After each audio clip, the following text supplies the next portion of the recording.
బద్వేలు పట్టణంలోని స్టాండ్ కి 23వ వార్డు వెంగమాంబ నగర్ లో తెలుగుదేశం పార్టీ యువ నాయకుడు రితీష్ రెడ్డి చేతుల మీదుగా 20 లక్షల వ్యయంతో సుమారు 130 మీటర్ల సీసీ రోడ్డుకు భూమి పూజ కార్యక్రమాన్ని నిర్వహించారు. వెంగమాంబ నగర్ లో ఎన్నో సంవత్సరాలకు సీసీ రోడ్లు లేక గుంతలు, రహదారిలో వాహనదారులు, పాదచారులు, ఒద్దులు, చిన్నారులు వెళ్లాలంటేనే అనేక ఇబ్బందులకు గురవుతున్నారని విషయం తెలుసుకున్న తెలుగుదేశం పార్టీ మాజీ శాసనసభ్యురాలు విజయమ్మ యువ నాయకుడు రితీష్ రెడ్డి తక్షణమే 20 లక్షల రూపాయల వ్యయంతో సీసీ రోడ్ల పనులను వారి చేతుల మీదుగా ప్రారంభించారు. సీసీ రోడ్ల పనులకు నాణ్యతగా చేపట్టాలని కాంట్రాక్టర్ సింగసాని శివయ్యకు సూచించారు.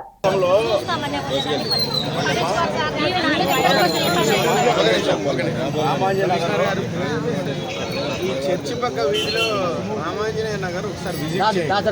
దాసరవాడ వాన వస్తే డ్రైనేజ్ డైరెక్ట్గా వెళ్తుంది అంటున్నారు. ఏదైనా ప్రయారిటీ ఉంటే ఏమున్నాయి ఫండ్స్ 15 ఫైనాన్స్ ఏదో దాంట్లో పెట్టాం. ఓకే, రేపు వెళ్ళండి ఒకసారి విజిట్. నువ్వు ట్రై కొద్దిగా నువ్వు కొద్దిగా